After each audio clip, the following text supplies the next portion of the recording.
পালং শাক পছন্দ করে না এমন মানুষ হয়তো অনেক কমই আছে।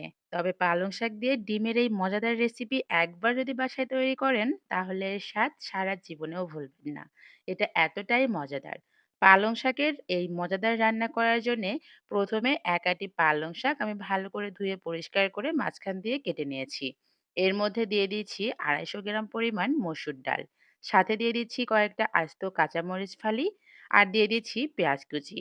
একটা মাঝারি সাইজের পেঁয়াজ ব্যবহার করেছি। আর সাথে দিয়ে দিচ্ছি আমি এখানে টমেটো। যেহেতু এটা টমেটোর সেজন তাই টমেটোটা ব্যবহার করেছি। হাফ চামচ দিয়ে দিলাম হলুদের গুঁড়া, হাফ চামচ দিয়ে দিচ্ছি ধনিয়া গুঁড়া, স্বাদ মতো লবণ দিয়ে দিচ্ছি। এখন আমি এখানে ব্যবহার করব রসুন বাটা, জিরে বাটা, আদা বাটা হাফ চামচ। দিয়ে দিচ্ছি পরিমাণ মতো সয়াবিন তেল। ব্যাস এখন সবকিছু একসাথে ভালো করে হাত দিয়ে মাখিয়ে নিতে হবে। যেহেতু এটা পালং শাকের হাতে মাখা চচ্চড়ি, তাই হাত দিয়ে যত ভালোভাবে মাখানো হবে রান্নাটা ততটাই মজার হবে। সবকিছু একসাথে ভালো করে মাখিয়ে নিলাম। এখন দিয়ে দিচ্ছি এখানে পরিমাণ মতো পানি। যেহেতু শাক থেকে অনেকটা পানি বের হবে তাই পানিটা কিন্তু বুঝে শুনে ব্যবহার করতে হবে। আমি হাফ কাপেরও কম পানি দিয়ে এখন ভালো করে নেড়েচেড়ে ঢাকনা দিয়ে ঢেকে দিয়েছি। দিয়ে চুলার গ্যাসটা অন করে দিলাম। প্রথম ৫ মিনিটের মতো রান্না করতেই কিন্তু খুব সুন্দর করে পালং শাক আর ডাল থেকে বলক উঠে গিয়েছে।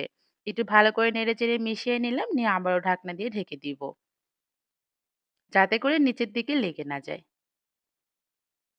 পালং শাক আর ডাল কিন্তু খুব সুন্দরভাবে সেদ্ধ হয়ে গিয়েছে। এখন আমি এখানে দিয়ে দিব আরো সামান্য পরিমাণে ঝোলের জন্য পানি। এই তরকারিটা একটু ঝোল ঝোল হলে খেতে ভালো লাগবে। সবকিছু আবারও নেড়েচেড়ে মিশিয়ে নিলাম, নিয়ে ঢাকনা দিয়ে ঢেকে রান্না করব।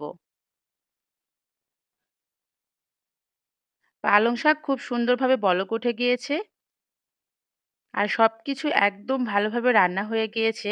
এখন আমি এখানে ব্যবহার করছি আগে থেকেই ভেজে রাখা ডিম।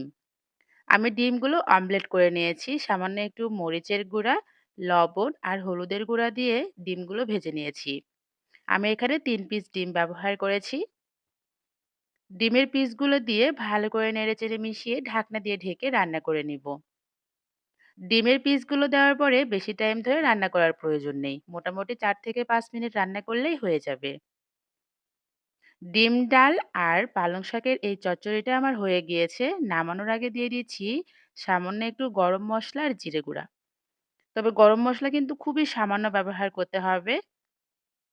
ব্যাস সবকিছু নেড়েচেড়ে আমি এখন সার্ভ করে নিচ্ছি।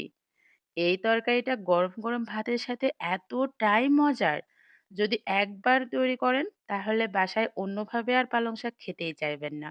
আজকে চলে যাই, সবাই ভালো থাকবেন।